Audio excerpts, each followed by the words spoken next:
동부교육 시민모임 원래 강좌 5월 강좌를 시작해 보도록 하겠습니다.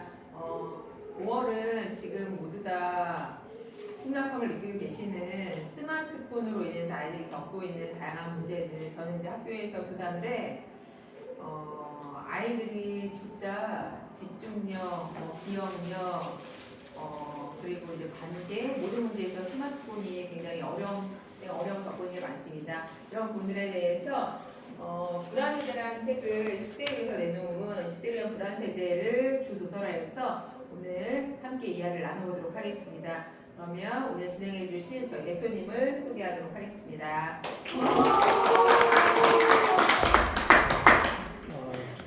제가 마이크를 써야 될지도 모르겠어요. 나중에 힘들면 쓰겠습니다. 오늘 지금 세 탕째거든요. 그래서 오늘 오전에 10시에 그 가평군 설악면이라는 데 가가지고 탄소 중립과 관련해서 2시간 강의를 하고, 그 다음에 다시 가평군 군청 옆에 와가지고 거기서 탄소 중립과 관련해서 그 조천호 박사라고 유명하신 분이 있어요. 푸른 하늘 빨간 지구, 파란 하늘 빨간 지구, 그분 강연회를 이제 제가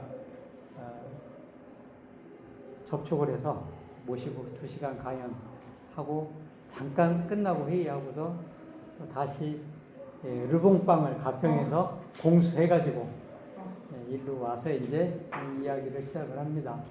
그래서 오늘 좀 많이 체력적으로 조금 부담이 되는 날이거든요. 그래도 열심히 달려보겠습니다. 제가 이야기할 시간이 제가 일부러 20분 만에 이야기를 끝내겠다라고 했거든요. 항상 보면 이미 배울 나이가 다 지났는데 할 말도 많은데 전부 앞에서 강의만 하고 대부분 끝나는 이 방식이 워낙 마음에 안 들어가지고 저는 모든 게 한 15분에서 20분 정도의 테드 강연이면 된다. 그리고 나머지는 참석한 사람들끼리의 대화로 그 뒷부분을 채워야 된다고 생각하고 있는데 오늘 그 방식으로 처음 시도를 해보는 겁니다. 제가 이제 불안세대라는 책을 읽고 나서 전혀 몰랐던 책인데 김현수 원장이 성장학교 별을 통해서 발달장애 경계선 아동 학교를 운영하고 있는 정신과 의사 김현수 원장이 페북에 불안세대 책을 언급하면서 10대를 위한 불안세대라는 책이 나왔는데 이 책은 필독서로 꼭 읽어봤으면 좋겠다라고 권장을 해서 그래서 이제 불안세대가 뭐야? 하고 제가 읽다 보니까 이거는 엄청난 책이더라고요. 그래서 불안세대라는 제목이 우리한테 잘 안 맞아요. 불안세대가 이게 뭐야? 뭘 얘기하려고 하는 거지? 근데 막상 읽다 보니까 이거는 학부모, 교사, 청소년들까지 한번 읽어봤으면 좋겠는 책이라는 생각이 들었고 그래서 이제 5월달 프로그램으로 제가 이거를 억지를 쓰다시피 해가지고 오늘 그 프로그램을 준비를 했습니다. 2012년에 14년 전이죠 벌써. 그때 제가 학교에 근무할 때 그때 이제 학생 정서행동 검사라는 걸 전국의 학생을 데리고 대상으로 해서 측정을 했어요. 그때 측정 정확한 데이터를 얘기를 해야 될 것 같아서 그때 대상 인원이 454만 명의 학생을 대상으로 해서 검사를 합니다. 근데 검사 결과가 나왔는데 그 중에 16.3%가 74만 명인데 이걸 따져보니까 그때 당시에는 한 30명 정도가 한 학급이었는데 그때 한 학급당 5명이 관심군이다. 정서행동 검사 결과가. 그리고 고위험군이라고 말하는 우선관리군이 4.5%로 전국에 20만 명 있는 걸로. 그러니까 30명 기준으로 하면은 한 학급당 1.35명이에요. 적어도 한 명 이상이 고위험군이라는 결과가 나왔어요. 이 결과를 놓고서 당시에 정부에서 이걸 어떻게 해야 되나? 이렇게 많은데 이걸 어떻게 하나? 하고 엄청난 고민을 했던 그런 시기가 있었어요. 그래서 이제 학교마다 이 부분을 해결하기 위해서 뭐 상담사를 좀 더 배치한다든지 뭐 그런 노력들이 있었지만 당시에 저는 이게 입시 경쟁 교육 때문일 거라고 생각을 했어요. 주로 입시 경쟁 교육이 심화돼서 이런 문제가 생기고 있다라고 생각을 했는데 이 책을 읽다 보니까 그것만은 아니었구나. 저는 그때 당시에는 그렇게 생각했는데 이 불안세대라는 책을 보면 이게 대한민국에 나타나는 현상이 아니라 전 세계에서 동시에 그 시기에 진행됐던 현상이라고 하는 걸로 나타나거든요. 그래서 이게 좀 그 스마트폰이라고 하는 것이 저는 이전에는 단순히 이걸 자꾸 쓰면 디지털 치매가 생겨 그 생각만 했었어요. 디지털 치매가 생겨요. 근데 거기서 멈추는 게 아니라고 하는 것을 이제 여러 가지 데이터로 제시하고 있는 책이 이 불안세대라는 책이고 오늘 이 얘기를 같이 나눠볼까 합니다. 이 책에서는 가장 안전해진 세상에서 우리 아이들이 가장 아프게 되었나라고 얘기하거든요. 2012년하고 2026년하고 14년이 지났잖아요. 14년이 지난 지금 과연 우리 아이들은 2012년보다 더 불안감이 줄어들었을까요? 늘어났을까요? 어떻게 생각하세요? 대답들 안 하시네. 늘어났을 거예요. 분명히 늘어났을 거예요. 근데 아이들은 굉장히 더 안전한 세상이 된 것 같은 그런 하여튼 아이들에 대한 보호는 더 많아졌어요. 마치 의학이 발달해서 병을 더 많이 알게 되면 사람들이 건강해져야 되는데 건강이 더 나빠지듯이 아이들에 대한 각종 조치들은 더 늘어났는데 결국에는 아이들은 점점점 더 나빠지고 있다는 거죠. 왜 이렇게 됐을까? 라는 그래서 2010년의 전 세계 청소년 정신건강 지표가 붕괴되는 변곡점이다. 그래서 2010년에서 2012년 이 사이에 불안 정도가 급증하고 있는 이게 한 나라의 문제가 아니라 전 세계적인 공동된 현상이라는 거예요. 대한민국의 청소년 학생들뿐만 아니라 전 세계의 사람들이 이렇게 청소년 건강 지표가 나빠지고 있더라. 그럼 이게 왜 이렇게 되는 걸까? 하는 걸 들여다봅니다.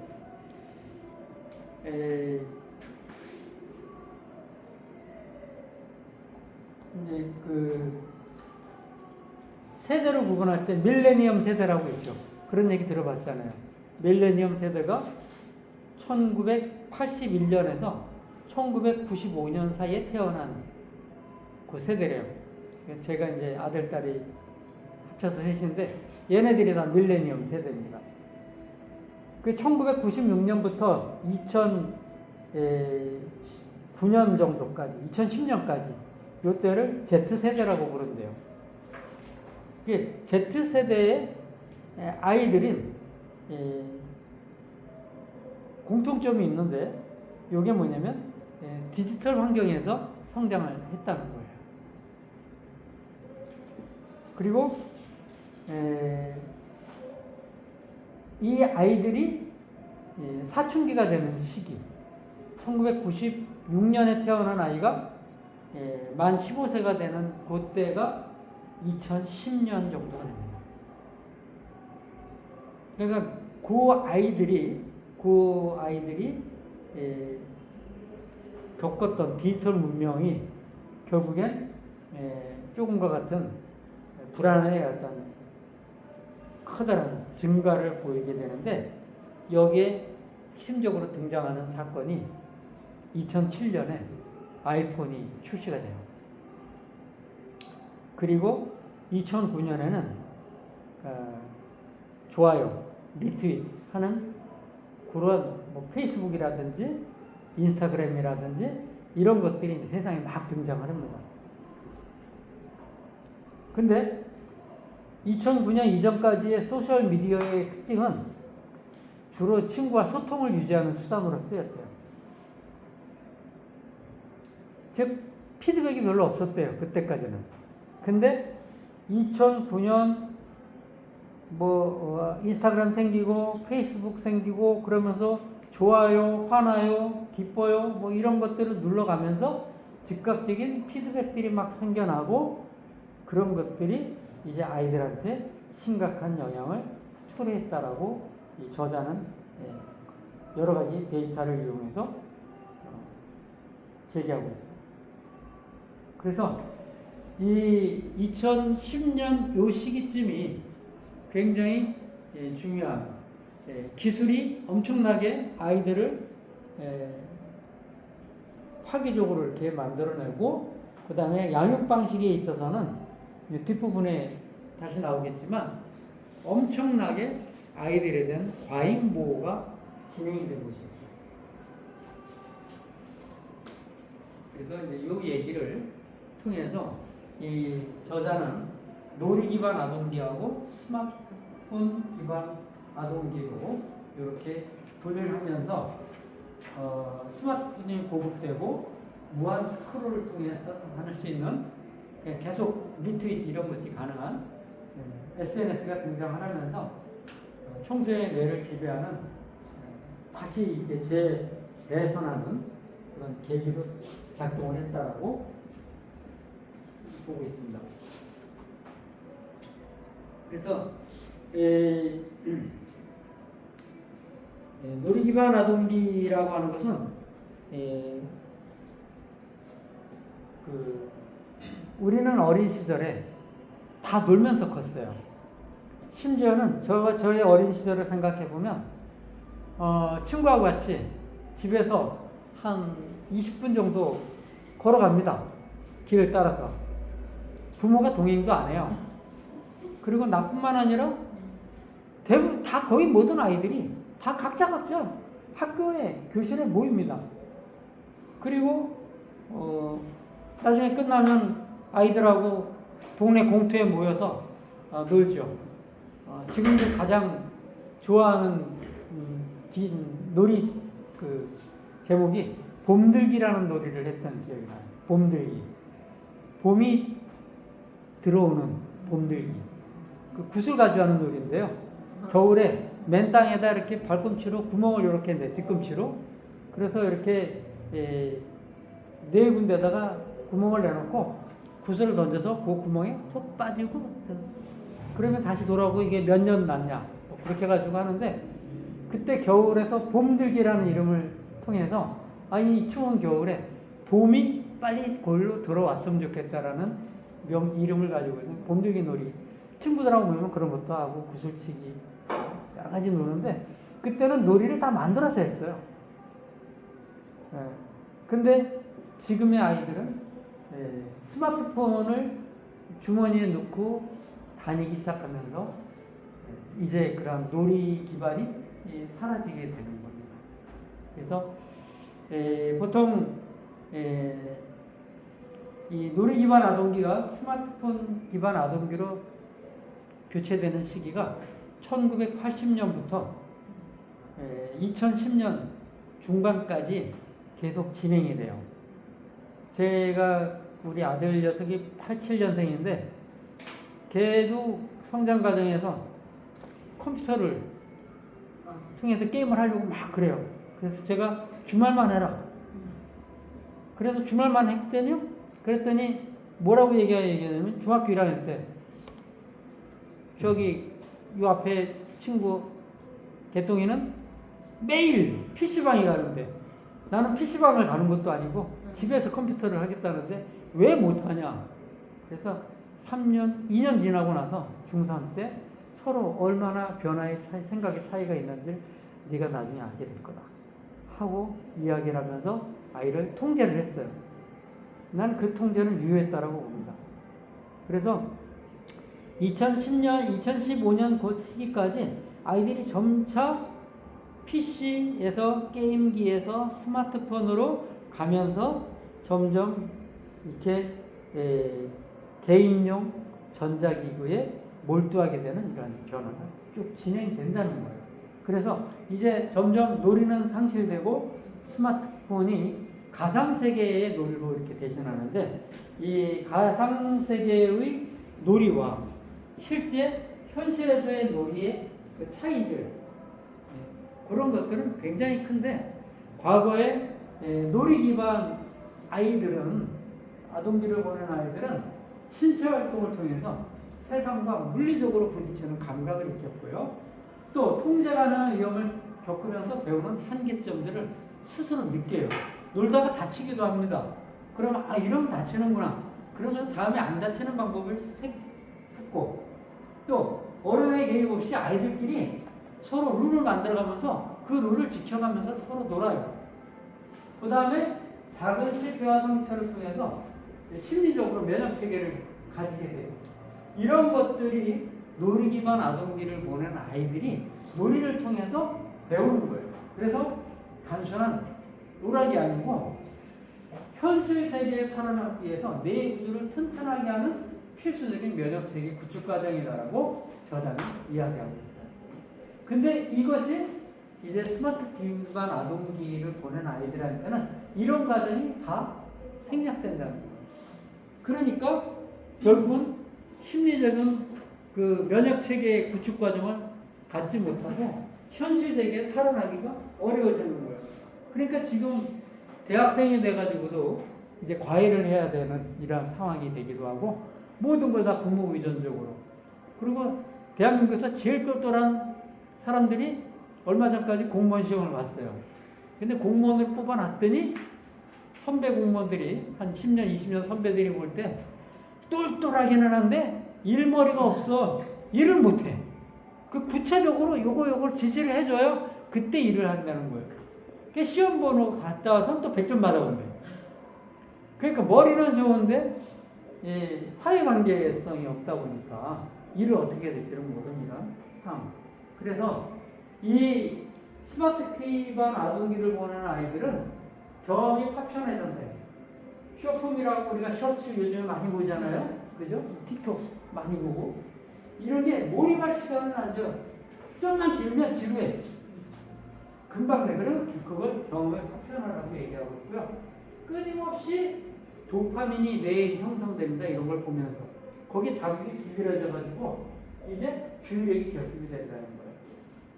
그리고 24시간 내내 완벽한 타인들의 하이라이트와 자신을 비교하게 되는 거예요. 계속. 왜?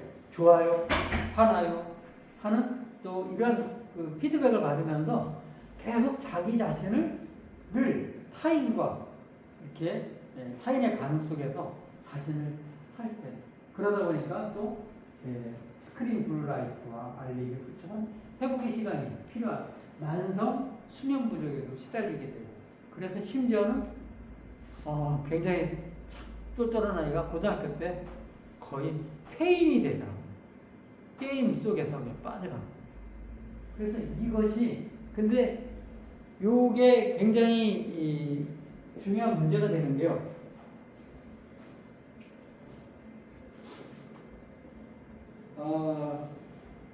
두 가지를 비교해 보면 결국은 스마트폰 기반 아동기를 보낸 아이들은 신체적 기능이 거의 정치된 상태의 놀이를 하고 있었고, 그 다음에 자기가 어떤 걸 해서 남한테 보여주기 위한 행위로서의 그 행동을 하게 된다는 거예요.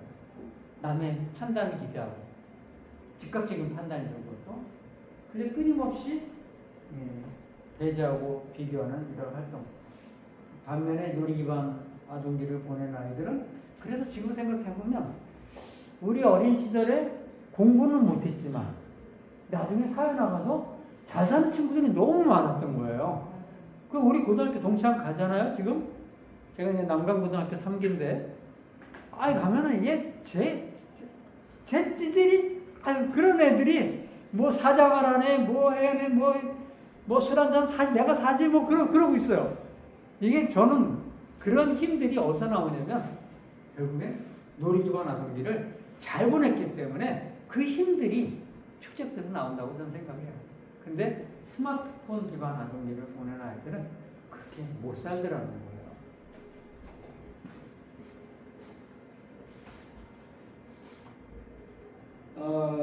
여기서 이제 중요하게 얘기하는 부분들이 과잉 보호와 과소 보호를 얘기하는데, 아이들을 엄청나게 안전하게 키우고 싶어하는 부모들, 집 밖에 못 내보내는 거예요. 특히 미국 같은 경우는 부모의 돌봄 없이 아이들이 장시간 방치되는 건 법으로 금지하고 있거든요. 그러니까 늘 안전. 근데 이 안전주의를 채택하게 된 것도 결국에는 TV의 등장과도 굉장히 관련입니다. 또 인터넷의 정보의 확장도 관련이 있다고 얘기를 해요. 그전에는 그렇게 안전 문제를 신경 안 썼는데 TV가 확장되고 하면서 연일, 사고, 소식 이런 게 계속 전파가 돼요. 그래서 사람들이 점점 심리적으로 불안감이 고조된다는 거예요. 그러니까 무슨 이게 있었네? 저쪽 동네에서 가까이가 아닌데 아주 먼 동네예요. 차로 몇 시간 가야 되는, 또 비행기 타고 가야 되는 그런 동네에서 일어난 유괴 사건이라든지 살인 사건이라든지 뭐 이런 아동의 피해 이런 게 뉴스로 퉁퉁 튀어나오니까 이제 부모들은 야, 세상은 점점 위험해지고 있구나 라고 바라보게 된다는 거예요. 그러다 보니까 아이들을 안전하게 키우고 싶어요. 그래서 각종 안전장치를 만들고 아이들이 스스로 뭔가 움직일 기회를 주지 않는다는 거예요. 반면에 아이들은 이제 그런 상황 속에서 부모의 과잉 보호에 갇혀서 이제 아이들이 문제는 이런 디지털 기기를 개인이 휴대하게 되면서 여기서 온갖 포르노, 도박 이런 데 빠지고 있는데 그것도 몰라요, 부모들이. 왜? 과소 보호를 하고 있기 때문에. 그리고 끊임없이 페이스북과 인스타그램이 이제 세상에 나온 다음에 그 다음에 또 중요한 변화 하나가 뭐냐면 이 아이폰에 스마트폰과 갤럭시도 그렇고 2012년에 셀카를 찍을 수 있는 전면 카메라 등장이 이게 엄청난 변화를 일으켰다고 얘기하더라고요. 셀카를 딱 찍게 되면서 이걸 끊임없이 인스타그램, 페이스북 이런 데 올려가면서 다른 사람들의 반응을 보게 되고 반응이 야, 질린다. 너, 야, 그게 얼굴이냐. 뭐 이런 얘기가 쏟아지게 되면서 아이들이 이제 설설 자살을 충동하는 아이들이 늘어났다는 거예요. 특히 여학생들의 경우, 여성들의 경우에 엄청난 자살률이 증가하게 됩니다. 그런 것들이 결국엔 온라인의 과소보호로 이런 부분에 대해서는 무방비로 노출되고 그냥 스마트폰 키면 지금은 굉장히 많이 규제가 되고 있지만 몇 년 전까지만 해도요. 그러면 야동이 막 튀어나와요. 광고들이 막 현란해서 이걸 어떻게 해? 그 정도였는데 요즘엔 그래도 조금 통제는 되고 있습니다. 그래서 안전해요. 근데 이걸 감옥이라고 그렇게 표현해요. 과잉보. 밖은 위험해라며 아이들의 자율성을 통제하고 실패와 회복의 기회를 원천 봉쇄하고 있다. 그리고 가상세계는 과소보호해가지고 내가 성숙하지 않은 아이들을 기업의 알고리즘과 유해 콘텐츠를 득실거리는 공간에 홀로 있게 방치하고 있더라. 결국 이러한 문제들이 아이들의 불안을 증폭시키는데 작용했다고 보고 있습니다. 근데 이제 성별에 따라서 차이가 좀 있어요. 여학생들은 알고리즘에 의해서 사회적 비교에 노출되고 외모 감각, 완벽주의, 온라인 내 무리짓기, 교묘한 배제의 피해를 받아서 실제로 많은 아이들이 이 카톡이나 이런 걸 통해 가지고 왕따가 일어나는 아주 중요한 문제가, 특히 여학생들의 경우는 왕따 문제 때문에 제가 담임하고 있던 아이도 결국은 이것에 견디지 못해서 결국 전학 가기도 하고 그랬어요. 남학생들의 경우에는 포르노나 온라인 게임들을 통해 가지고 가상세계로 도피를 하고 또 현실감각 상실하고 사회적 관계망에서부터 완전히 고립되는 이러한 현상으로 나타난다는 거예요. 그래서 이제 그럼 우리가 어떻게 할 것이냐 해서 이제 정부와 테크회사가 할 수 있는 일, 또 가정이 할 수 있는 일, 또 학교가 할 수 있는 일 이런 것들을 뒷부분에 제안을 합니다. 여기서부터는 조금 서둘러 보면 우선 뭐 일단 안전 유해 알고리즘을 좀 중독하지 않도록 빠지지 않도록 설계할 필요가 있다라고 얘기를 하고 있는 거죠. 안전 설계를. 그리고 성인 연령 요즘에 14세로 우리나라는 다 하잖아요. 14세 이상 이것도 올릴 필요가 있다. 올릴 필요가 있다. 그래서 좀 연령 확인을 좀 제도화해서